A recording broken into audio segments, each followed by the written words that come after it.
एक minute, just 1 second, थोड़ा।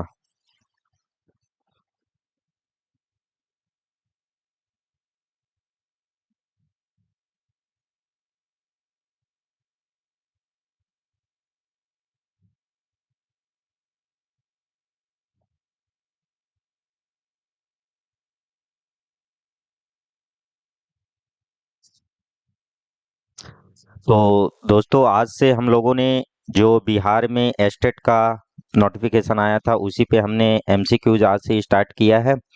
तो 3 दिन आप लोगों का जूलॉजी चलेगा। मंडे, ट्यूसडे, वेडनेसडे और थर्सडे, फ्राइडे, सैटरडे आपका चलेगा बॉटनी का।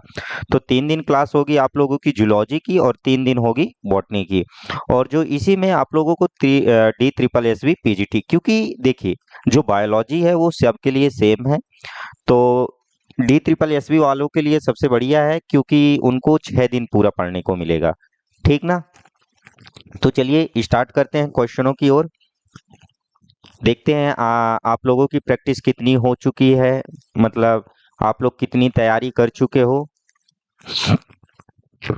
तो आप लोगों का पहला क्वेश्चन है कि निम्नलिखित में से कौन से जीव में अस्थियां नहीं होती हैं तथा वह संकुचन और प्रसार की सहायता से गति करता है। ऑप्शन पहला है केचुआ, दूसरा है सर्प, तीसरा है चींटियां और चौथा है केकड़ा। तो इस पे अपना राइट आंसर क्या होगा, जल्दी बताइए आप लोग। और हाँ, अपने दोस्तों को भी आप लोग शेयर कर दीजिए, ठीक, ताकि ज्यादा से ज्यादा लोग इस पे जुड़ पाएं और कंपटीशन आप लोग देख पाएं कि कौन कितने पानी पे है।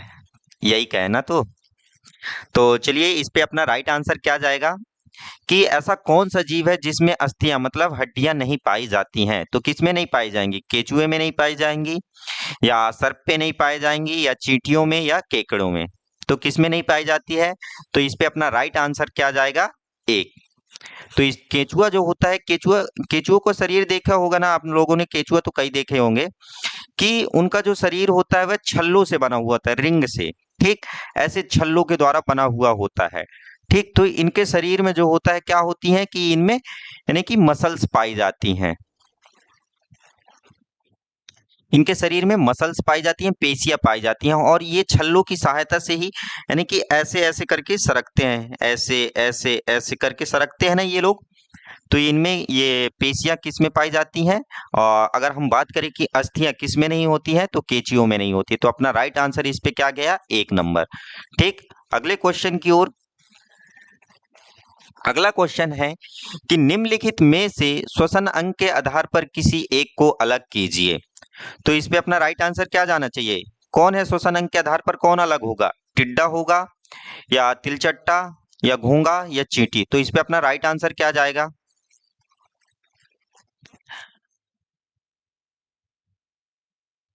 बताइए। इस पे अपना राइट आंसर क्या होगा? टिड्डा होगा, तिलचट्टा होगा, घोंगा होगा, या चींटी होगी? तो श्वसन अंग किसमें पाए जाते हैं और किसमें नहीं पाए जाते हैं? तो श्वसन अंग के आधार पे हम किस प्रकार से इन लोगों को डिफरेंशिएट करेंगे, अलग करेंगे? तो देखो, जो तिलचट्टा होता है, टिड्डा हो गया, तिलचट्टा हो गया, कौन कौन से? टिड्डा हो गया, तिलचट्टा हो गया, या इसी को अपन क्या बोलते हैं? काकरोच, और चींटी। तो इन तीनों में जो श्वसन अंग है, तो इन तीनों में श्वसन अंग क्या होता है? एक श्वास नली होती है। ठीक, तो इनमें जो ये लोग जो होते हैं, ये जीव, ये श्वसन किसके द्वारा करते हैं? एक श्वास नली के द्वारा करते हैं। लेकिन जो घोंगा होता है, तो घोंगा में क्या होते हैं कि इनमें पर के समान, पंख के समान क्या होते हैं? क्लोम पाए जाते हैं, पंख के समान क्लोम। तो इसमें क्या होता है कि इनमें श्वसन छिद्र पाए जाते हैं, पोर पाए जाते हैं, जिसके द्वारा घोंगा क्या करता है? श्वसन करता है। तो इस पे यानी कि अलग क्या हो जाएगा? तीसरा। तो अपना राइट आंसर क्या जाएगा? तीसरा नंबर। ठीक, अगले क्वेश्चन की ओर। अगला क्वेश्चन है कि प्लूरोब्रेकिया निम्नलिखित में से किस जंतु संघ के अंतर्गत आता है? सिलेंट्रेटा, टीनोफोरा, मोलस्का, या हेमिकॉर्डेटा? बताइए आप लोग जल्दी से, मैं सभी लोगों के कमेंट पढ़ रहा हूँ। तो इस पे अपना राइट आंसर क्या होगा? सिलेंट्रेटा होगा, टिनोफोरा होगा, मोलस्का होगा, या हेमिकॉर्डेटा या कॉर्डेटा। तो इस पे अपना राइट आंसर क्या जाएगा? किस जंतु संघ के अंतर्गत आता है? तो जो देखो, जो प्लूरोब्रेकिया है, प्लूरोब्रेकिया किसके अंतर्गत आता है? तो यह आता है किसके? टिनोफोरा के अंतर्गत आता है। टिनोफोरा को और किसके नाम से जानते हैं? कौन बताएगा टिनोफोरा को और किसके नाम से जानते हैं? जल्दी से बताइए। और देखो, अगर हम बात करें सिलेंट्रेटा की, तो सिलेंट्रेटा के अंतर्गत और कौन कौन से आते हैं? तो सिलेंट्रेटा के अंतर्गत आ जाता है जैसे हाइड्रा हो गया, ऑरेलिया हो गया, हाइड्रा, ओरेलिया, ओवेलिया, ये सभी किसके अंतर्गत आते हैं? हाइड्रा सिलेंट्रेटा के अंतर्गत। और अगर हम मोलस्का की बात करें, तो मोलस्का के अंतर्गत कौन कौन आते हैं? तो पिंक टाडा, पिंक टाडा हो गया, कटल फिश हो गई, और पिंक टाड मोलस्का के अंतर पिंक टाडा हो गया, कटल फिश हो गई, और एक और पाइला हो गया। तो देखो, जो अगर हम बायोडाइवर्सिटी या डाइवर्सिटी की बात करें, तो इनमें सबसे ज्यादा, अगर हम एनिमल किंगडम में बात करें, तो सबसे ज्यादा इंपॉर्टेंट होता है क्या? उनके एग्जाम्पल। तो आप लोग ज्यादा से ज्यादा क्या करिए कि हर एक वर्ग के, हर एक संघ के जीव जंतुओं के उदाहरण याद करिए, ठीक ना? क्योंकि ज्यादातर मोस्टली एग्जाम्पल ही पूछे जाते हैं, ठीक। और अगर हम बात करें किसकी? हेमिकार्डा की, हेमिकार्डेटा की, तो हेमिकार्डेटा के अंतर्गत और कौन कौन से आते हैं? तो हेमिकार्डेटा में आता है बेलेनोग्लॉसस, बेलेनोग्लॉसस और सैकोग्लॉसस, ग्लॉसस, ठीक। अगर टीनोफोरा, मैंने पूछा था ना कि टीनोफोरा को और किस नाम से जाना जाता है, तो ध्यान आ गया आप लोगों को? किसी को याद आया? तो इसको और किस नाम से जाना जाता है? कॉम्बजेली के नाम से। याद आया कि अभी भी नहीं आया? तो इस पे अपना राइट आंसर क्या जाएगा? दूसरा नंबर, ठीक। अगले क्वेश्चन की ओर। अगला है कि मार्सुपियल्स की विशिष्ट विशेषता क्या है? वे शिशुओं को थैली में ले जाते हैं, वे सर्दियों में शीत निष्क्रिय हो जाते हैं, या वे अंडे देते हैं, और चौथा है कि वे एक स्थान से दूसरे स्थान पर प्रवास करते हैं। तो जल्दी बताइए, 15 सेकंड है आप लोगों के लिए। जल्दी बताइए राइट आंसर क्या होगा? मार्सुपियल्स। तो मैं एक और बता दूं, मार्शुपियन, किसी को याद आ रहा हो तो।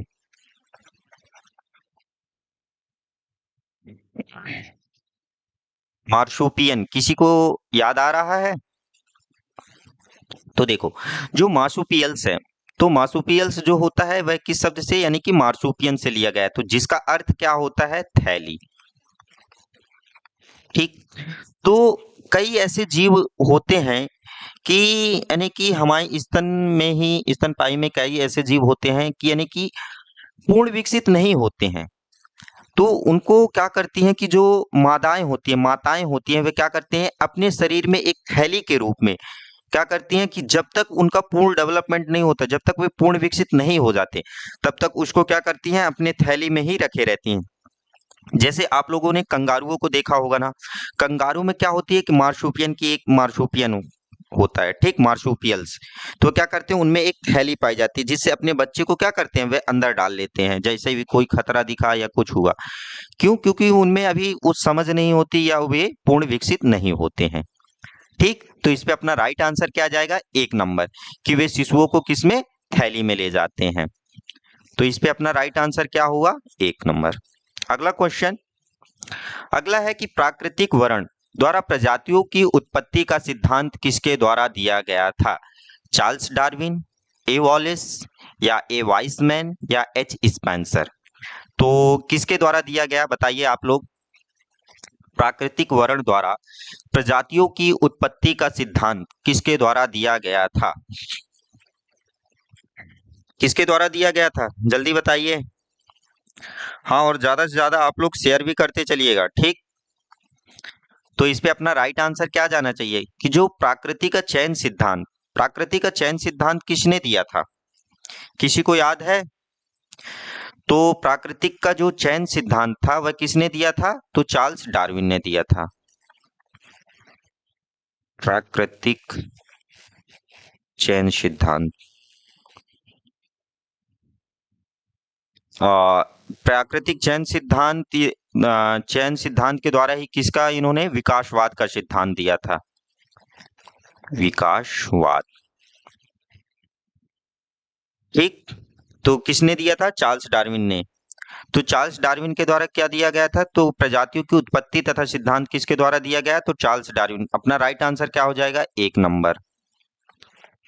ठीक, और अगर हम बात करें ए वॉलेस की, तो ए वॉलेस जो थे उन्होंने, जो चार्ल्स डार्विन है और ए वॉलेस, इन्होंने प्राकृतिक जो चयन सिद्धांत है, ठीक, तो उन्होंने जो प्राकृतिक चयन सिद्धांत है उसको प्रस्तावित किया था। तो ये दोनों ने मिलकर क्या किया था?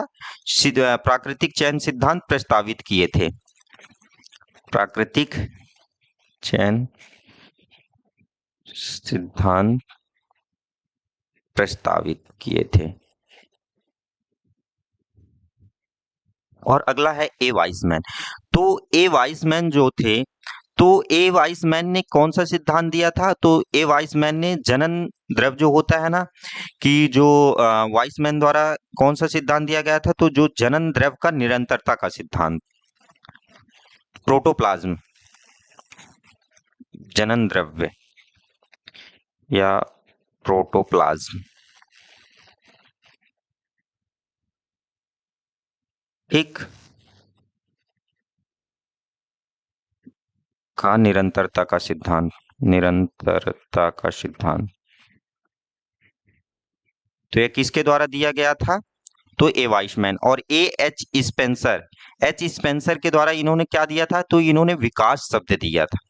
तो विकास शब्द किसके द्वारा दिया गया था? तो एच स्पेंसर के द्वारा विकास शब्द। ठीक, और चार्ल्स डार्विन को विकास का जनक माना जाता है। ठीक,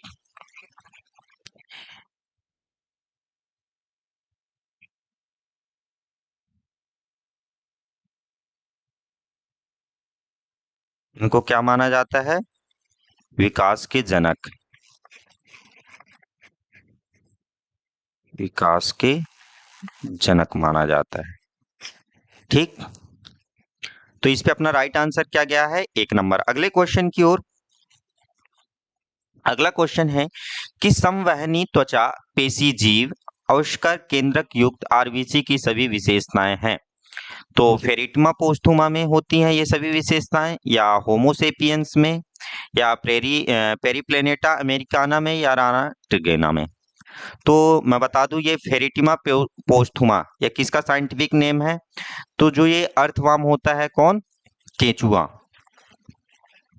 जो दक्षिणी पूर्व एशिया में पाया जाता है, उन केचुओं का साइंटिफिक नाम क्या होता है? फेरिटिमा पोस्थुमा होता है। ठीक, वहां की एक प्रजाति है। और होमोसोपियंस, तो होमोसोपियंस ये सभी लोग को मालूम ही होगा, मानव का है। और पेरिप्लेनेटा अमेरिकाना यह होता है कॉकरोच का, कॉकरोच। और जो राना ट्रिगाना है यह मेढक।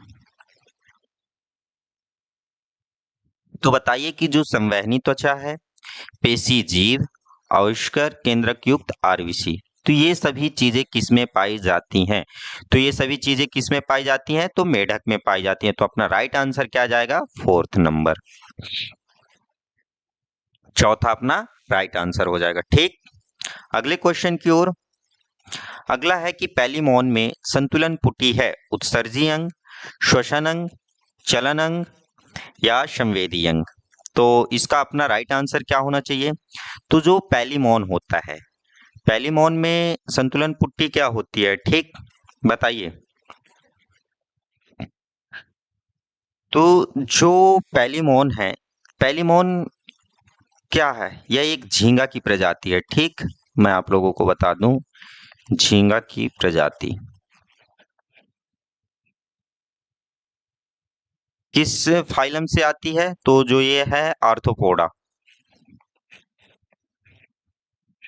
फाइलम आर्थ्रोपोडा, ये फाइलम आर्थ्रोपोडा के अंतर्गत आते हैं। और पैलिमोन जो होता है यह एक झींगा की प्रजाति है। तो जो इनमें संतुलन पुट्टी है, तो जो संतुलन पुटी है वह क्या काम करती है? उत्सर्जी अंग का काम करती है या श्वसन अंग का या चलन अंग का या संवेदी अंग का? तो देखो, अगर हम बात करें उत्सर्जी अंग की, तो जो पैलिमॉन जो झींगा होती है तो उनमें उत्सर्जी अंग क्या होती है? ग्रीन ग्लैंड्स होती हैं। ठीक। अगर हम श्वसन अंग की बात करें तो श्वसन अंग तो गलफड़ों के द्वारा होता है, गिल्स के द्वारा। ठीक। और चलन अंग, तो चलन अंग के लिए तो उनमें एक जो उदर उपांग होते हैं उनके द्वारा चलते हैं।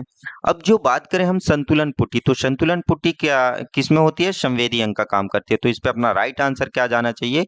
चौथा नंबर। ठीक। अगला क्वेश्चन देखो, मैं आप लोगों को जो उसका आंसर है वो नहीं बता रहा हूं, उन चारों ऑप्शनों को मैं डिस्क्राइब कर रहा हूं ताकि आप लोगों को एक क्वेश्चन के साथ साथ क्या हो जाए कि और भी जो अदर इंफॉर्मेशन है वो भी प्राप्त हो जाए, ताकि अगर क्वेश्चन सेम ना आए लेकिन अगर उससे रिलेटेड आ जाए तो आप लोगों से बन जाए। और आखिर वो आंसर है तो है क्यों, ये भी मैं आप लोगों को बता रहा हूँ। ठीक। तो हाँ, और एक और बात है कि अगर आप लोगों की इसकी पीडीएफ चाहिए जो इन क्वेश्चनों की, तो इसके लिए आप लोगों को जो ये हमारा टेलीग्राम चैनल है ऑप्टिमम एजुकेशन गाइडेंस, इसको आप लोग ज्वाइन कर लीजिएगा। वहीं आप लोगों की इसकी पीडीएफ मिल जाएगी। ठीक। अगला क्वेश्चन है कि पूर्ण कायांतरण में पाया जाता है सिल्वर फिश में, लॉबस्टर टिड्डी में, या बेडबग खटमल में, या मच्छर में? तो जो पूर्ण कायांतरण मतलब कि ऑल डेवलपमेंट किस में पाया जाएगा? कंप्लीट डेवलपमेंट सिल्वर फिश में पाया जाता है, या लॉबस्टर टिड्डी में, या बेडबग खटमल में, या मच्छर में? तो बताइए।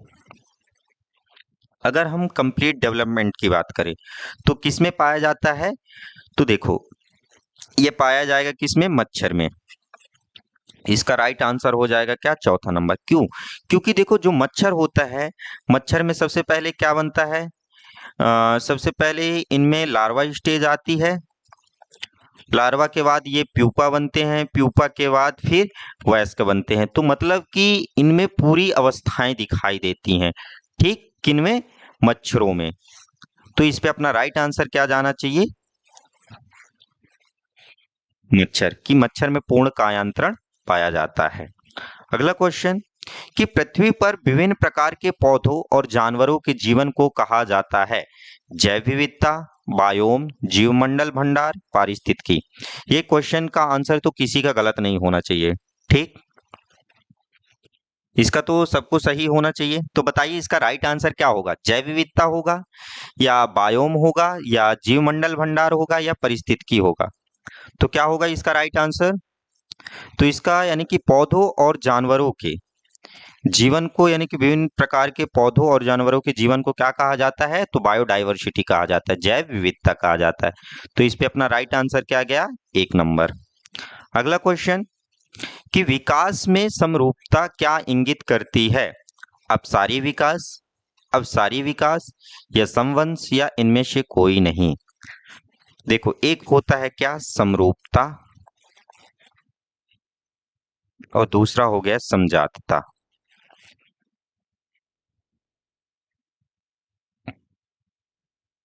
तो अब बताइए कि जो विकास में समरूपता है, समरूपता किसको इंगित करती है? अपसारी को करेगी, अपसारी विकास को, या अभिसारी विकास को, या समवंश को? तो मैं बता दूं, ऑप्शन आप लोगों को पता चल ही जाएगा, क्योंकि जो समजातता होता है तो समजातता किस किस को इंगित करती है? तो समजातता जो होती है यह अपसारी को, अपसारी विकास, और समवंश को। अब लास्ट ऑप्शन बचा क्या? अभिसारी। तो जो समरूपता है वह किसको भी इंगित करती है? तो अभिसारी को। तो इस पे अपना राइट आंसर क्या जाएगा? दूसरा नंबर। दूसरा अपना राइट आंसर हो जाएगा। ठीक। अगले क्वेश्चन की ओर। अगला क्वेश्चन है कि विकास के लिए जीवाश्म विज्ञान साक्ष्य को संदर्भित करते हैं सजातीय संरचनाएं, अनुरूप संरचनाएं, या जीवाश्म या भ्रूण विकास? तो जो जीवाश्म विज्ञान होती है, फॉसिल्स साइंस होती है वह किसको संदर्भित करेगी? तो स्वाभाविक से रूप है कि जो फॉसिल साइंस है यानी कि जीवाश्म विज्ञान है फॉसिल, तो वह किसको संदर्भित करेगी? तो फॉसिल्स को ही, जीवाश्म को। तो अपना राइट आंसर क्या जाएगा इसमें? तीसरा नंबर जाएगा। ठीक, अगला क्वेश्चन, एक समानार्थी शब्द क्या है? दो अलग अलग टैक्सों का समान नाम, या स्थानीय भाषा में टैक्सन को दिया गया नाम, या एक ही टैक्सन के दो या दो से अधिक नाम, या प्रजाति का नाम सामान्य नाम को दोहराता है। तो समानार्थी शब्द का क्या अर्थ होगा? यह शब्द क्या है समानार्थी शब्द, बताइए। तो समानार्थी शब्द मतलब क्या हो जाएगा कि जिनका, यानी कि जो दो अलग अलग टेक्सों का सामान्य नाम, यानी कि उनका जो नाम है, तो क्या है कि जो टेक्सॉन, जिनकी यानी कि वर्तनी, जिनका नाम है वह तो दोनों का समान है, लेकिन उनका अर्थ क्या है निकलेगा? अलग अलग निकलेगा। इसी के लिए फिर अंतरराष्ट्रीय पद्धतियों के द्वारा नामकरण पद्धति चली। क्यों? क्योंकि उनके नाम तो सेम हो जा रहे थे लेकिन अर्थ अलग निकल रहे थे, इसीलिए फिर नामकरण पद्धति आई थी। ठीक, तो इस पे समानार्थी शब्द का क्या अर्थ हो जाएगा? शब्द क्या है कि दो अलग अलग टेक्सों का समान नाम। तो अपना राइट आंसर क्या जाएगा? 1 नंबर। अगला क्वेश्चन, कि मछलियों के हृदय की संरचना के संदर्भ में निम्नलिखित में से कौन सा सही है? चार कोष्ठी हृदय जिसमें एक आलिंद तथा एक निलय है, चार कोष्ठी हृदय जिसमें दो आलिंद तथा एक निलय है, या चार कोष्ठी हृदय जिसमें दो आलिंद तथा दो निलय हैं, या चौथा ऑप्शन द्विकोष्ठी हृदय जिसमें एक आलिंद तथा एक निलय है। तो बताइए कि जो मछलियां हैं, तो मछलियों में जो हृदय की संरचना है, हार्ट, वह कैसा पाया जाता है? द्विकोष्ठी होता है या चार कोष्ठी? तो बताइए जल्दी से, आप लोग कमेंट करिए। तो जो मछलियां होती हैं, तो मछलियों में कैसा हृदय पाया जाता है? तो इनमें द्विकोष्ठी हृदय होता है। ठीक, जिसमें से एक आलिंद होता है तथा एक निलय होता है। तो अपना राइट आंसर क्या जाएगा? चौथा नंबर, चौथा अपना राइट आंसर हो जाएगा। ठीक, किसी को कोई प्रॉब्लम, किसी को कुछ पूछना हो तो वो भी कमेंट कर सकता है, उसके लिए कमेंट द्वार खुले हुए हैं। ठीक, अगला क्वेश्चन है कि विकासवादी जीव विज्ञान में अवशेषी संरचनाओं का क्या महत्व है? पहला है, ये विकास के प्रमाण हैं क्योंकि ये उन संरचनाओं के अवशेष हैं जो पूर्वज प्रजाति में एक कार्य करते थे लेकिन अब वंशज प्रजातियों में कार्यात्मक नहीं है। या अगला, ये विकासवाद के सिद्धांत के विरुद्ध एक प्रमाण है क्योंकि ये इंगित करते हैं कि जीवों को इष्टतम रूप से परिकल्पित नहीं किया गया था। या अगला, इनका विकासवादी जीव विज्ञान में कोई महत्व नहीं है। अगला है, ये विकास के प्रमाण है क्योंकि ये सुझाव देते हैं कि जीव लगातार बदल रहे हैं और अपने वातावरण के अनुकूल हो रहे हैं। तो इस पे अपना राइट आंसर क्या जाना चाहिए? जल्दी से बताइए आप लोग कि इसका राइट आंसर क्या होगा। तो इसका राइट आंसर कि जो विकासवादी जीव विज्ञान में अवशेषी संरचनाओं का क्या महत्व होगा कि ये विकास के प्रमाण हैं। ठीक, कि उन संरचनाओं के अवशेष हैं जो पूर्वज प्रजाति में एक कार्य करते थे लेकिन अब वंशज प्रजातियों में कार्यात्मक नहीं है। तो जो अवशेषी संरचनाएं होती है ना, जैसे अभी हमें किसका, डायनासोर का अगर कोई अवशेष मिल जाता है तो हम उसके द्वारा हम ये तय कर सकते हैं कि ये पहले, यानी कि इसकी एक कोई प्रजाति रही होगी जो काम करती थी लेकिन अब वो नहीं है, यानी कि उसकी वंशज है। ठीक, तो इस पे अपना राइट आंसर क्या हो जाएगा? 1 नंबर। नेक्स्ट क्वेश्चन की ओर। अगला क्वेश्चन, कि आणविक विकास को प्रेरित करने वाला प्राथमिक तंत्र क्या है? तो जल्दी बताइए, प्राकृतिक चयन, या उत्परिवर्तन, या प्रवासन, या जीन प्रवाह। तो आणविक विकास को कौन प्रेरित करने वाला प्राथमिक तंत्र कौन होगा? आणविक विकास मालूम है? आणविक विकास जैसे मतलब कि डीएनए, आरएनए, इनके विकास को प्रेरित करता है। तो कौन होगा? प्राकृतिक चयन होगा, या उत्परिवर्तन होगा, या प्रवासन होगा, या जीन प्रवाह। तो आणविक विकास किसको प्रेरित करेगा? तो इस पे अपना राइट आंसर क्या जाना चाहिए? तो इस पे अपना राइट आंसर हो जाएगा 1 नंबर, प्राकृतिक चयन हो जाएगा। ठीक, अगला क्वेश्चन, कि देह गुहा देह गुहा देह भित्ति तथा आंत की भित्ति के बीच उपस्थित एक गुहा है। कुछ जंतुओं में देह गुहा मध्यजन स्तर द्वारा आस्तरित नहीं होती, बल्कि यह बिखरे हुए पैच के रूप में उपस्थित होती है। तो ऐसे जंतुओं को क्या कहते हैं? रक्तगुहिक या प्रगुहिक या कूटप्रगुहिक या अगुहिक।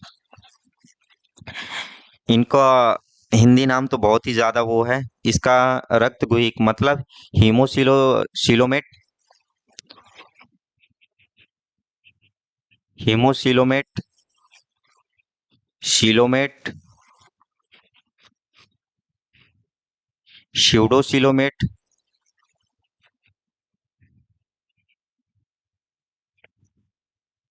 एसिलोमेट। तो बताइए इस पे अपना राइट आंसर क्या जाएगा? सिलोमेट होगा या सिलोमेट होगा या स्यूडोसिलोमेट होगा या एसिलोमेट होगा। तो जिसकी देह गुहा देह भित्ति तथा आंत की भित्ति के बीच उपस्थित एक गुहा होती है, और कुछ जंतुओं में क्या होती है, जो देह गुहा होती है मध्यजन स्तरों द्वारा आश्रित, मतलब कि उसमें कोई आवरण नहीं होता है, यानी उसके जो पैच होते हैं वह कैसे होते हैं? बिखरे हुए पाए जाते हैं। तो ऐसे जंतुओं को क्या कहा जाएगा? तो ऐसे जंतुओं को क्या कहा जाता है? कमेंट करिए जल्दी, आप लोग आंसर बताइए। तो ऐसे जंतुओं को क्या कहते हैं? तो सीडोशिलोमेट कहते हैं। तो अपना राइट आंसर क्या जाएगा? तीसरा नंबर, तीसरा अपना राइट आंसर हो जाएगा। अगला क्वेश्चन कि संघ कॉर्डेटा के लिए कौन से कथन सही हैं? यूरोकॉर्डेटा में पृष्ठरज्जु सिर से पूंछ तक फैली होती है और यह जीवन के अंत तक बनी रहती है। या वर्टिब्रा में पृष्ठरज्जु केवल भ्रूणी काल में उपस्थित होती है। या केंद्रीय तंत्रिका तंत्र पृष्ठीय एवं खोखला होता है। या कॉर्डेटा को 3 उपसंघों में विभाजित किया है, हेमिकॉर्डेटा, ट्यूनिकेटा एवं सेफेलोकॉर्डेटा। तो इसका अपना राइट आंसर क्या होना चाहिए कि कॉर्डेटा के लिए कौन से कथन सही होंगे? जल्दी बताइए आप लोग। तो कॉर्डेटा के लिए कौन से कथन सही होंगे कि जो वर्टिब्रा होती है, वर्टिब्रा में पृष्ठरज्जु केवल भ्रूणी काल में उपस्थित होती है, ठीक, और जो केंद्रीय तंत्रिका तंत्र है वह पृष्ठीय एवं खोखला होता है। तो इस पे अपना राइट आंसर बी और सी, तो बी और सी देख लीजिए, दूसरा हो जाएगा। तो दूसरा अपना राइट आंसर हो जाएगा। अगला क्वेश्चन कि संवहनी त्वचा पेशीजीव अवस्कर या केंद्रक युक्त आरबीसी की सभी विविधताएं हैं। ये क्वेश्चन रिपीट हो गया। फेरिटमा पोस्टमा होमोसोपियंस पेरिप्लेनेटा अमेरिकाना या राना ट्रिगिना। तो इसका राइट आंसर क्या गया था? राना ट्रिगिना, मेढक। तो इसका अपना राइट आंसर चौथा। ये क्वेश्चन रिपीट हो गया। ठीक, अगले क्वेश्चन की ओर। अगला क्वेश्चन है कि निम्नलिखित में से कौन सी एक वास्तविक मछली है? Dog fish, jelly fish, silver fish या स्टोर फिश। तो बताइए इसमें ट्रू फिश और फॉल्स फिश कौन सी हैं?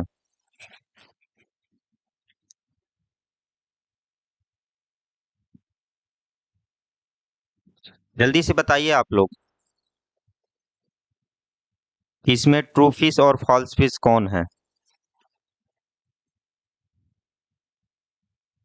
True fish, false fish. देखो मैं आप लोगों को एक टेबल बनाए बाय दे रहा हूं, जिसे आप लोग याद कर लीजिएगा इस टेबल को, ठीक ना।